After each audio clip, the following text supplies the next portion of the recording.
Good morning everyone. आपका स्वागत है चेतन एकेडमी में। तो आज हम लोग पढ़ेंगे जीवों में जनन 12th क्लास के बायोलॉजी के एमसीक्यू। तो आइए हम पहला क्वेश्चन पढ़ते हैं। क्या है? द्विलिंगी जीव के उदाहरण है। तो हमको पूछ रहा है कि इसमें से कौन सा द्विलिंगी जीव है, पहचानने के लिए कह रहा है। तो ऑप्शन नंबर ए में है मनुष्य, ऑप्शन नंबर बी में है मधुमक्खी, ऑप्शन नंबर सी है केचुआ, ऑप्शन नंबर डी है ड्रोसोफिला। तो बताइए इसका आंसर क्या होगा। ऑप्शन नंबर ए होगा। क्या मनुष्य द्विलिंगी जीव है या नहीं? क्या आपको पता है मधुमक्खी द्विलिंगी जीव है या नहीं? केचुआ द्विलिंगी जीव है या नहीं? ड्रोसोफिला द्विलिंगी जीव है या नहीं? तो पहले हम आपको समझा देते हैं। द्विलिंगी का मतलब होता है कि अगर एक ही बॉडी पर दोनों लिंग उपस्थित हो, यानी कि मेल और फीमेल, तो हम उसको बोल देते हैं द्विलिंगी जीव।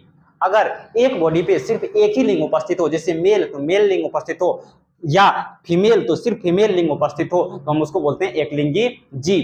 तो बताइए अब इसका आंसर क्या होगा। इसका आंसर होगा ऑप्शन नंबर सी।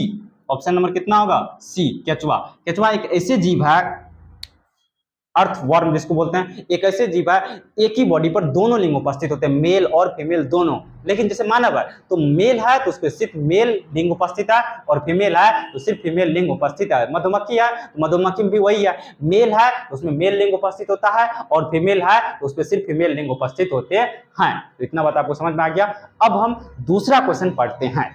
दूसरा क्वेश्चन क्या कर रहा है? वह पुष्प जिसमें नर व मादा भाग अलग अलग पुष्प पर उत्पन्न होते हैं कहलाते हैं। क्या पूछ रहे? वह पुष्प जिसमें नर व मादा भाग अलग अलग पुष्प पर उत्पन्न होते हैं कहलाते हैं। एकलिंगी पुष्प, द्विलिंगी पुष्प, उभयलिंगी पुष्प, इनमें से कोई नहीं। इसका उत्तर आप लोग कमेंट में लिखिए। चेतन एकेडमी पर जो न्यू आए हैं वह चेतन एकेडमी को सब्सक्राइब करें, जिससे ये वीडियो और स्टूडेंट तक पहुंच सके और वह भी इसका लाभ उठा सके। आप लोग चेतन एकेडमी को सब्सक्राइब करें।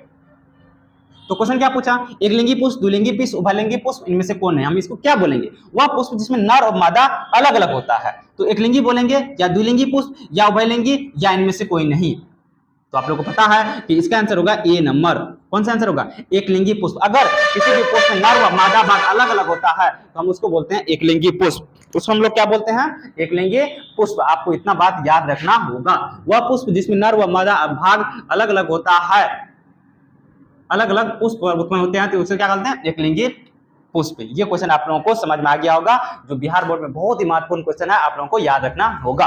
तीसरा क्वेश्चन क्या करा? जैव विकास के लिए आवश्यक प्रक्रम है। ये तो और सबसे ज्यादा महत्वपूर्ण क्वेश्चन है, इसको आप विविया कर सकते हैं। हमको क्वेश्चन क्या पूछ रहा है? जैव विकास के लिए आवश्यक प्रक्रम है। जैव विकास के लिए आवश्यक प्रक्रम है। अनुवांशिक स्थिरता, बी नंबर में क्या पूछा? अलैंगिक जनन, 3 नंबर में क्या पूछा? विभिन्नता, यानी सी नंबर में। डी ऑप्शन में क्या है? इनमें से कोई नहीं। हमको क्वेश्चन पूछ रहा है जैव विकास के लिए आवश्यक प्रक्रम, ऐसा कौन सा प्रक्रम है जो जैव विकास के लिए बहुत ही महत्वपूर्ण है? ए ऑप्शन में है अनुवांशिकता, अनुवांशिक स्थिरता, ऑप्शन नंबर बी में है अलैंगिक जनन, ऑप्शन नंबर सी में है विभिन्नता, ऑप्शन नंबर डी में है इनमें से कोई नहीं। आप लोग जल्दी से बताइए इसका आंसर क्या होगा। ऑप्शन ए होगा या ऑप्शन बी होगा या ऑप्शन सी या ऑप्शन नंबर डी? जल्दी से आप लोग बताइए इसका आंसर क्या होगा। ऑप्शन ए या बी या सी या डी? तो चलिए हम आप लोग को बताते हैं इसका आंसर क्या होगा। सबसे पहले हम इसको समझा देते हैं जैव विकास क्या होता। हम लोग जानते हैं कि हमारे जो भी सजीव है उसका जो पहले निर्माण हुआ तो वह एक सूक्ष्म जीव के रूप में था, और धीरे धीरे वह जटिल जीव के रूप में विकास किया। तो ये हो गया विकास। इस तरह से जैव विकास हुआ। क्या आपको पता है कि एक डायरेक्ट मानव का निर्माण हो गया? ऐसा जटिल जीव निर्माण नहीं हुआ डायरेक्ट। सबसे पहले एक कोशिकीय जीव बना।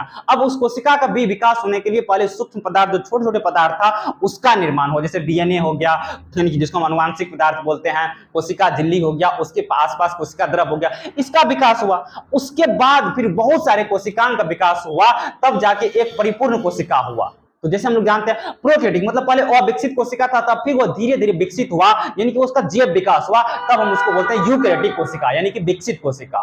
तो इसका मतलब क्या हुआ? ये जैव विकास है।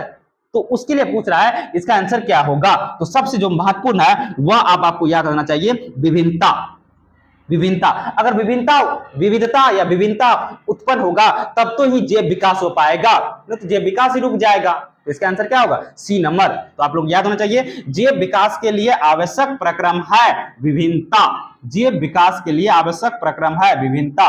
वह पुष्प जिसमें नर व मादा भाग अलग अलग पुष्प पर उत्पन्न होते हैं कहलाते हैं एक लिंगी पुष्प। द्विलिंगी जीव के उदाहरण है केचुआ। केचुआ। ये वीडियो आप लोगों को अच्छे लगे तो वीडियो को लाइक करें, शेयर करें और चेतन एकेडमी को सब्सक्राइब अवश्य करें। आज के लिए इतना।